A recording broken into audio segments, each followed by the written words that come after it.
Hey guys, welcome back. Thanks for joining me this week. So this week, every week when I come up with a new topic, really there are a lot of topics that I personally just want to share with you guys, that things that helped me when I was going through my journey and that I want to share with all of you and help you through. And then there are a lot of times now, especially with the channel growing as fast as it is and you guys sending me lovely comments every week, a lot of the videos that I create really come from you guys. And when I start seeing themes or when I start seeing the same question being asked over and over again, I definitely know it's time to make a video on it, because a lot of you are probably thinking or asking the same questions. Maybe you're just not saying them. So this week when I was going through my own coaching practice with my clients and reading your comments, a lot of you struggle at times with, and it's something that I struggled with for years, is the guilt that you feel when you say no to someone. So this definitely has to do with codependency. It definitely has to do with being that little bit of a people pleaser, wanting to make everyone happy. And so for this video, I want to dive into guilt. So why we feel guilt when we say no, where does that guilt come from, and how to overcome the guilt when you do have to say no to someone. So I want to start this video at the beginning. So when we feel guilt for saying no to someone, so when we know that we can't help someone, and we're not going to even talk about getting backlash from anyone. We're just going to talk about the feelings that we feel when we can't do something for someone, when we say no to them, when we feel like we're disappointing someone and they haven't given us any backlash at all. Let's just start there. Where does that guilt come from? So when we are children and we're going through life, validation is absolutely huge, and it's something that children need constantly. So if you never felt like you were validated, if you felt growing up that what you thought and the things that you think and how you expressed yourself and the feelings that you had about a situation, that they weren't validated, if your parents use guilt and shame and manipulation to kind of get what they wanted from you, and if all of those things happen consistently over time, you're going to have this feeling as a child of, I must be bad, or I must not be good enough. And that's really where the I'm not good enough comes from. And a lot of us have the I'm not good enough story that plays in our head. And that's why we're able to attract abusive and unhealthy relationships into our lives. That's why we never go after the job we really want. That's why we live with insecurities within ourselves, and we don't have that self-respect or self-worth. It all starts with the I'm not good enough story. And so that story was really created in childhood. And we didn't need to have severely abusive parents, like I've said before, that are raging alcoholics, that are addicted to drugs, that beat us, that, argued, mom and dad constantly arguing and yelling at each other. We didn't have to have those kind of households in order to get abused. Using guilt, using shame, using manipulation, those are all, forms of abuse. Overindulging your children, that's abuse. Giving them too much whenever they want it, whenever they want something, we just always are giving to them, spoiling our children, that is abuse. So again, abuse is very gray. It's not, okay, mommy and daddy didn't hit me, so I wasn't abused. Okay, mommy and daddy weren't raging alcoholics, so I wasn't abused. You could have been abused in a ton of different ways that cause that I'm a bad little boy or little girl, I'm not good enough story that plays in your mind. So all children growing up until the age of 8, don't have logic and reason.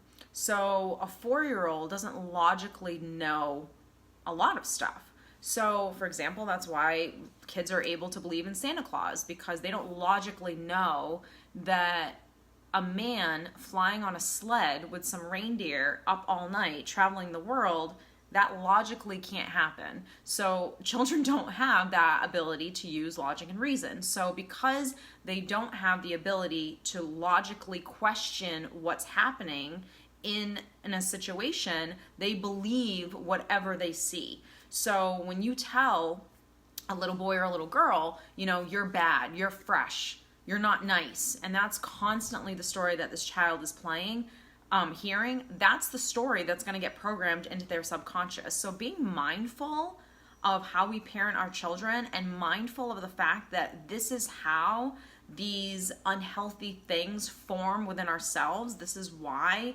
we become codependent. This is why we are people pleasers. This is why we have insecurities. This is why the story of I'm not enough keeps playing over and over in my head, is because I wasn't surrounded by parents that knew this information. So again, where does this guilt come from? So if your parents used guilt and shame and manipulation, which at times, parents do, it happens.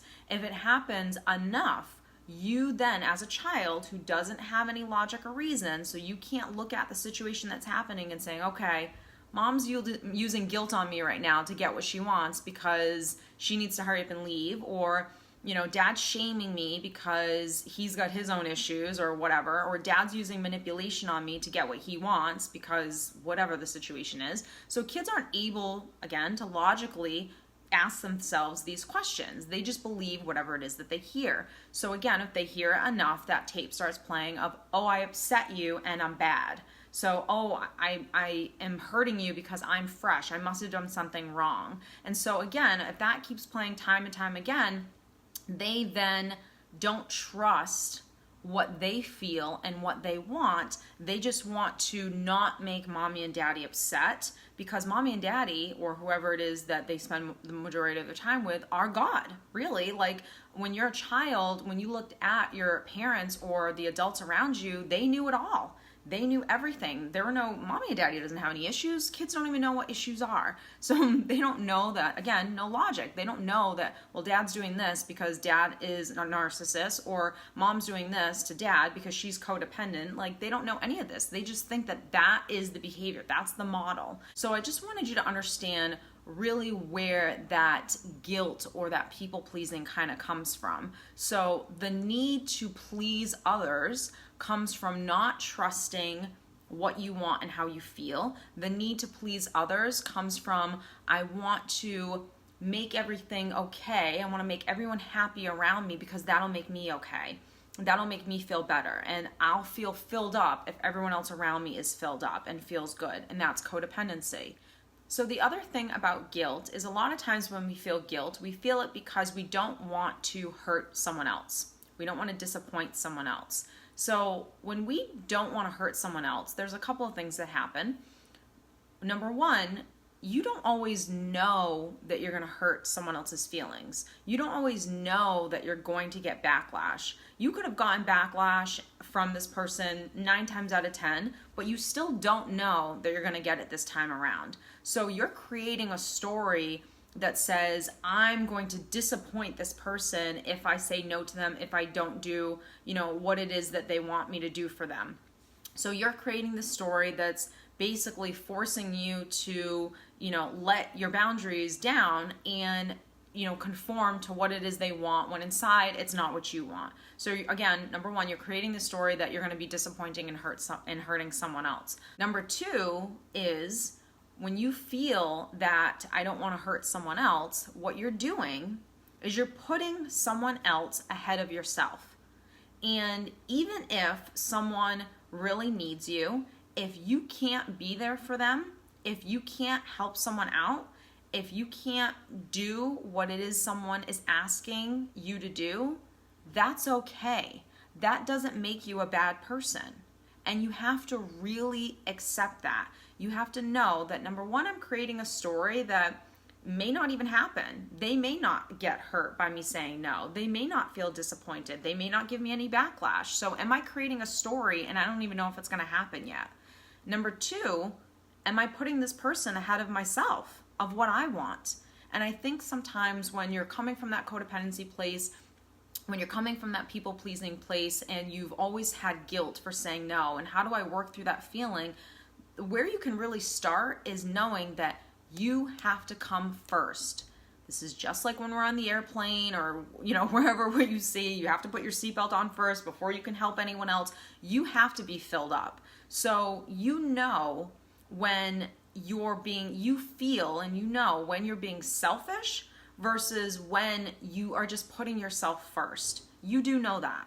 So it's tough, I think, sometimes for people to accept that I just need to put myself first and I can't worry about anyone else. I have to worry about myself first and foremost. You have to accept that you were actually programmed by what happened in your childhood. And again, it didn't have to be severe abuse here, but it still was abusive, that you were programmed to please, that you were programmed to then feel that guilt for saying no and to fear confrontation and to fear, disappointing others and hurting others. So you were programmed to put someone else ahead of yourself because as a child, you just wanted to make whoever, mom, dad, grandma, grandpa, uncle, whatever, happy, because you felt like they weren't happy and that it was your responsibility why they weren't happy when it wasn't. But again, you didn't have any logic and reason to know those things, but that was the message that was given to you, and that was the program that was then instilled in you. You have to accept that you were actually the victim growing up, that you went through abuse that caused this guilt to form in you. And now you have to accept responsibility that you're an adult and it's your job to change this unhealthy program and unhealthy behavior that you've been, playing over and over again, maybe even majority of your whole life. So you have to accept that it's your responsibility to start standing up for yourself, that it's your responsibility to, even though you fear confrontation, you're going to have to start standing up for yourself. You're going to have to start saying the uncomfortable things that you don't want to say. And the more you say them and you assert yourself in a loving way, the easier it becomes because you're loving yourself and you're showing that, hey, I'm worth it. And I don't fear what anyone thinks or how anyone feels, because if someone feels really hurt and disappointed by my behavior, that really is on them. It really has nothing to do with you. And you have to also accept that if this behavior doesn't change, you're going to always attract unhealthy people. You're going to always attract manipulative people. You're going to always attract the narcissistic people, because those are the type of people that smell out. They find the weak. They find the people with poor boundaries. They know that you're the type of person that fears confrontation, that feels guilt when they say no to anyone, and you will be abused. You will be taken advantage of. That's just life. So in order to, be in a situation where you no longer attract abusive people, you have to, as uncomfortable as it may be at times, and it will be for a while until you kind of create this new program or new habit, to be able to say no and to parent yourself through that. So when you do say no and you feel like, oh my God, I don't want to disappoint mom, or I don't want to disappoint, my friend Susie, who really needs me, for a favor, but I can't do it. I don't want to do it. You have to be able to parent yourself through that. So when the guilt comes up, what do you say to yourself? Do you kind of agree with that negative ego that's basically saying, yeah, you're a crappy friend. Yeah, you're a terrible daughter. Like, look how selfish you are.